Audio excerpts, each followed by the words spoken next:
নবম শ্রেণীতে পড়ুয়া আমার বড় বোনকে খালাতো ভাইয়ের সাথে একা বাসায় রেখে 15 দিনের জন্য বাবা মা ভারত বেড়াতে যায় শপিং করতে। কলকাতা, কাশ্মীর, দার্জিলিং, আগ্রাসহ অনেক জায়গায় ঘোরাঘুরিও করেছিল 15 দিনে, সাথে শপিংও করেছিল অনেক। চতুর্থ শ্রেণীতে পড়ুয়া আমাকেও বাবা মার সাথে করে নিয়ে যায় ভারতে। বড় আপাও যাওয়ার জন্য অনেক বায়না ধরেছিল, মায়ের পায়ে পর্যন্ত ধরেছিল তাকেও সাথে নেয়ার জন্য। কিন্তু বড় আপা যে ছিল ভীষণ মেধাবী, তাই মা বলেছিল 1-5 দিনে লেখাপড়ার অনেক ক্ষতি হয়ে যাবে। যদিও আপা তখন 9-এ পড়ে, তবুও পরের বছরের এসএসসি পরীক্ষার ভালো প্রস্তুতির জন্যই মা বড় আপাকে সাথে নেয়নি। মায়ের ইচ্ছে ছিল বড় আপা এত ভালো করে লেখাপড়া করবে যে ভবিষ্যতে মেডিকেলে চান্স পেয়ে ডাক্তার হতে পারে। সেদিন ভারত বেড়াতে যাবার জন্য বড় আপার সে কি কান্না! যাওয়ার সময় আপার কান্না দেখে আমারও কান্না চলে এসেছিল। মা বলেছিল, বড় বোনের জন্য মায়া দেখাতে গেলে তোকেও রেখে যাব। আমার চাকরিজীবী মা একটু বেশি কঠোর ছিল। সেবার ভারতে অনেক মজা হয়েছিল, বিশেষ করে বাবা মা অনেক আনন্দ করেছিল। কিন্তু কে জানতো এই আনন্দই তাদের জীবনে সবচেয়ে বড় দুঃখ এনে দেবে। আমিও কিন্তু কম আনন্দ করিনি। তাজমহল দেখতে গিয়ে ভেবেছিলাম সম্রাট শাহজাহানের মতো একজন স্বামী আমার চাই। আর যদি তা না পাই তবে বিয়ের পরে যে কোনোভাবে স্বামীকে বুদ্ধি দিয়ে তাজমহলটা কিনে ফেলব। কিন্তু কখনো কখনো স্বামীর পরিচয় নিয়েও যে মানুষ প্রতারণা করে, এটা আমার জানা ছিল না। আর জানা ছিল না মিছেমিছি স্বামীর অধিকার নিয়ে কেউ সামনে আসতে পারে এটাও। আমার নাম নিপা। বর্তমানে আমি একজন চিকিৎসক। আমরা 2 বোন। আমার বড় বোনের নাম রূপা। আমার মা একজন স্কুল শিক্ষিকা আর বাবা ব্যবসায়ী ছিল। আমাদের 2 বোনের মধ্যে আমার বড় আপা একটু বেশি মেধাবী ছিল। ক্লাস 5 এবং 8-এ আপা ট্যালেন্ট পুলে বৃত্তিও পেয়েছিল। তখন দেখতেও অপূর্ব সুন্দরী ছিল আমার বড় আপা। 2003 সালে আমরা যখন ভারত বেড়াতে যাই তখন আমাদের বাসায় মোবাইল ফোন ছিল না। একটা ল্যান্ডফোন ছিল আমাদের বাসায়। কিন্তু ভারত যাবে বলে ব্যাগ গুছানোর সে যে কি তাড়াটাই না ছিল বাবা মায়ের। কয়েকদিন ধরে নষ্ট হয়ে থাকা ল্যান্ডফোনটা ঠিক করে যাওয়ার সময় আর বাবা মা পেল কোথায়। তাই ভারত গিয়ে বর আপার সাথে আমরা কোনো যোগাযোগ করতে পারিনি। আমরা যদিও সেখানে আমাদের আনন্দে কোনোরূপ কমতি রাখিনি। আর হ্যাঁ, বড় আপার জন্য কাপড় চোপড় কিনতেও একদমই ভুলে যাইনি। একজনের পরিচয় দিতে তো ভুলেই গিয়েছি। উনি হচ্ছেন আমার খালাতো ভাই শিহাব মাহমুদ, যাকে আমার বাবা মা বড় আপার সাথে একা বাসায় রেখে গিয়েছিলেন। উনি তখন অনার্স 3য় বর্ষের ছাত্র ছিলেন। এমন ভালো ছেলে দুনিয়াতে আর একটাও ছিল না। যদিও সেটা আমার মাখালাদের চোখে, আমাদের চোখে ছিল না। বাবা যদিও আমার দাদা দাদিকে বাসায় রেখে যেতে চেয়েছিলেন, কিন্তু 15 দিন খালাতো ভাই আমাদের বাসায় থাকলে একজন লোকের বাড়তি খরচ চালাতে হবে বাবা মায়ের। আর দাদা দাদি থাকলে 2 জনের বাড়তি খরচ চালাতে হবে, সাথে আবার ওষুধ খরচও লাগবে। মায়ের এসব যুক্তিতে বাবাও আর কথা বাড়ালো না। 15 দিন ছুটি কাটিয়ে যেদিন বাড়ি ফিরে এলাম সেদিন বাড়িতে ঢোকামাত্রই আমার খালাতো ভাই শিহাব সাহেব তার ব্যাগ নিয়ে আমাদের বাড়ি থেকে বের হয়ে যায়। এমনভাবে রেডি হয়েছিলেন উনি যেন আমরা ঘরে ঢুকলেই উনি বের হয়ে যেতে পারেন। ভারত থেকে উনার জন্য মা গিফট, চকলেট, শার্ট কিনে এনেছিলেন। খালাখালুর জন্য কাপড় চোপড় কিনেছিলেন মা। সেগুলো উনাকে মা নিয়ে যেতে বলেছিলেন, কিন্তু ব্যাগ থেকে মায়ের সেগুলো খোলার সময়টুকুও উনি কালক্ষেপণ করতে পারলেন না।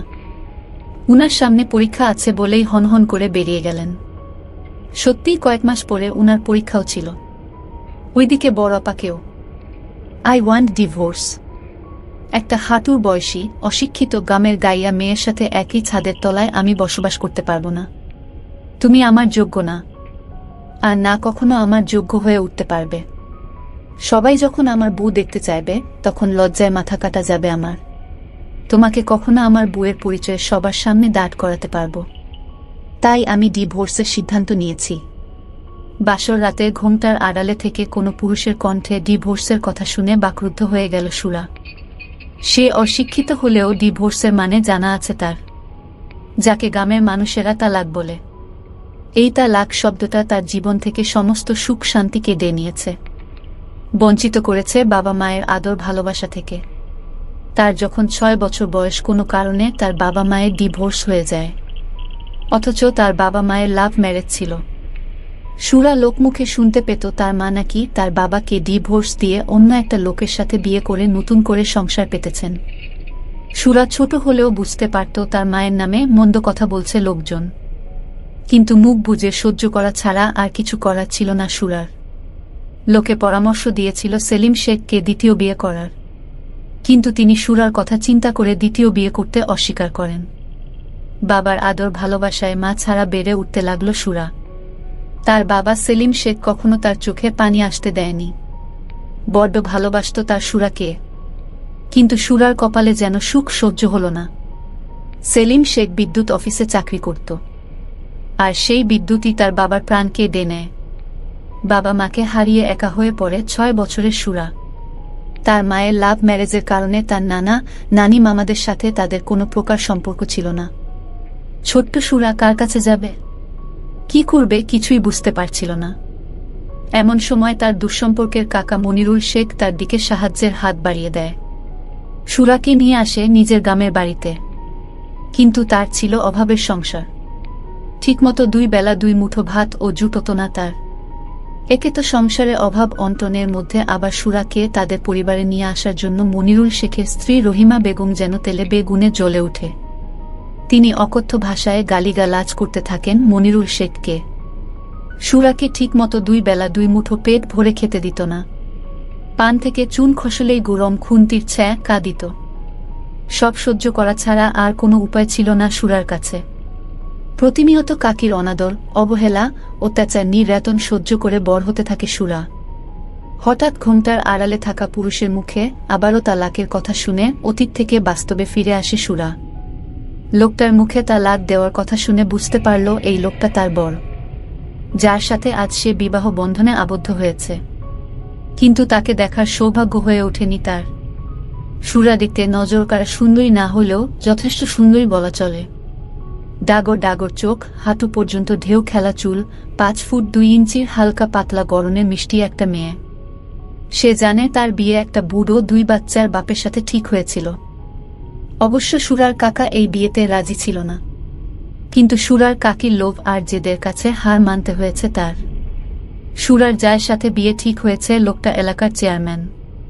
তার টাকা পয়সার কোনো অভাব নেই, শুধু অভাব একটা বউয়ের। তার বউটা ছোট মেয়েটার জন্ম দিতে গিয়ে মারা গিয়েছে। তার বউ মারা যাওয়ার পর সুরার দিকে তার নজর পড়ে। সুরার কাকিকে ডেকে নিয়ে বিয়ের প্রস্তাব দেন তিনি। এটাও বলেন যে বিয়ের পর তাদের পরিবারের দায়িত্ব নেবেন তিনি। রহিমা বেগমকে আর লোকের বাড়ি বাড়ি গিয়ে এর কাজ করতে হবে না। কথাটা শোনা মাত্র লোভে চকচক হয়ে ওঠে রহিমার মুখ। তিনি আর কোনো কিছু না ভেবেই রাজি হয়ে যান। বিষয়টা জানার পর সুরা তার নিজের ভাগ্যকে মেনে নিয়েছিল। যার এই পৃথিবীতে বাবা মা নেই, তার সাথে এর থেকে ভালো আর কি বা হতে পারে। সুরা এটা খুব ভালো করে জানে। আর যাই হোক, চেয়ারম্যান তাকে কখনো ডিভোর্স দিতে চাইবে না।